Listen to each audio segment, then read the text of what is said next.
All right, objectively, why the damage control strategy does not work. Society is based off of the base of society. So this is the productive forces and the relations of production of a society, or the technology. So what kind of technological development does a society have? You could have a farming feudal society. You could have a slave agricultural society, Bronze Age, Industrial Age, and the relations of production. This is how the economy is set up. Who is on top? Who is on bottom? In feudalism, it was kings and noblemen.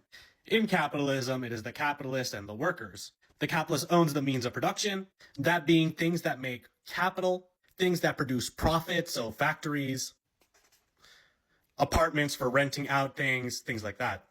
The workers sell their labor power to the capitalist in the form of a wage. The capitalist buys the workers' labor power and makes profit off of that through surplus value that he invests into buying more means of production and selling the commodities and hiring more workers. So it's a never-ending loop. From the base of society stems the superstructure. This is everything we know about our society, our government, our school, our education systems, our media.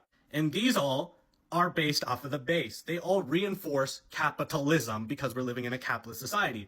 If we were living in a feudal society, these would reinforce feudalism. If we were living in a socialist society, these would reinforce socialism.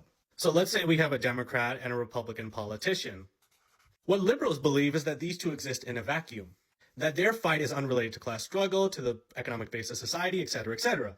And so simply by voting for the Democratic politician, we can do some sort of damage control. However, underneath them is, yes, the base of society, the laws of capitalism. And if the laws of capitalism demand that we need a Trump, the laws of capitalism will get a Trump. If the laws of capitalism demand that we need to give up on the working class, i.e. get rid of workers' rights, they will get rid of the working class's rights.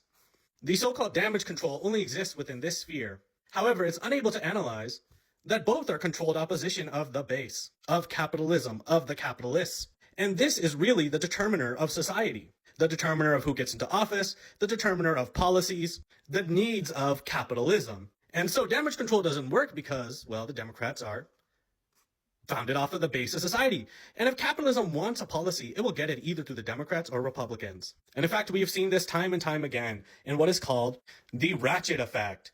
The ratchet effect states that Republicans move our overturn window of politics to the right. So here's Republicans moving our overturn window to the right, and Democrats normalize it. They stop the ratchet, yes, but they normalize the Republicans' rightward shift.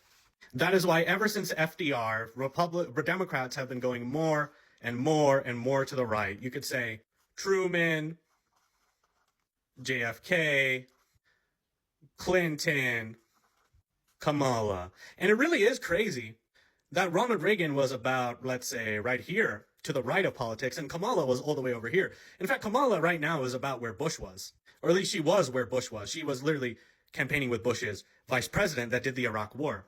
And so Democrats and damage control stays confined within this area. But our goal in order to change society is to change the base. And that is the only way to truly change the superstructure. Now, the superstructure is not always a one-to-one of the base. In fact, it's way more complicated than that. The superstructure has two main forms of rule. That is civil society and the state. Civil society are aspects of the superstructure that are used for ideological control in order to get hegemony from the working class, i.e. this is the media, the news, Hollywood, free institutions of free speech. You can think of PragerU, Fox News, CNN, universities. And these aspects of civil society lull the working class into believing bourgeois ideology, into believing the capitalist ideology. And so they're able to win the consent of the workers into being ruled by misdirecting the consciousness of the working classes. And the state is the repressive force of the superstructure, police, military, and these are used for groups that are not able to become consumed within the hegemony, that are not able to be peacefully altered. You can think within the American context, especially after the Revolutionary War, white men and then indigenous people and slaves. White men were very quickly consumed into the American hegemony. They consented to being ruled by the America's rulers, the ruling classes, the bourgeois. However, Native Americans and slaves, they refused to be ruled, and so they had to be heavily, heavily repressed on by the state. Otherwise, the state wouldn't have been able to again keep control. Now, the fact of the matter is, more and more people wake up to the truth every single day, to the lies of bourgeois ideology. And as they do, the state becomes a bigger and bigger actor.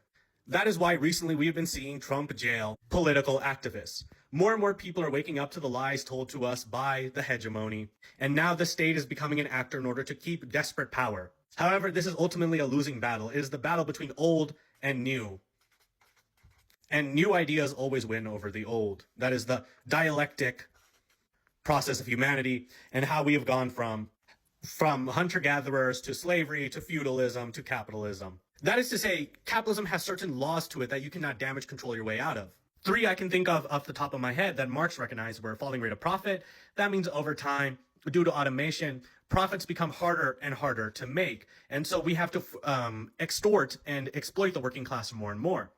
The crisis of overproduction. More goods are made, workers' wages are suppressed in order to keep the profits going, and crashes regularly occur. Alienation. Workers do not control the means of production, so people spend 8 hours of their day making another guy rich. It makes you pissed off. It has horrible effects on you. It makes you an alien most of your day. You're not even working for yourself. You spend the majority of your life working for somebody else that you don't even own. And finally, the reserve army of labor. Capitalism requires a certain amount of the working class to always be unemployed, so that it can drive down wages, because then there's always somebody willing to work for worse wages.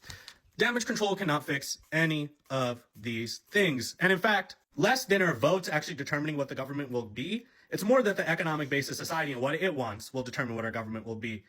Study after study has found that what the majority of the working class of America wants in legislation passed does not usually affect whether or not the legislation gets passed. But if the 1% want legislation passed, it usually gets passed. Anyways, that's it.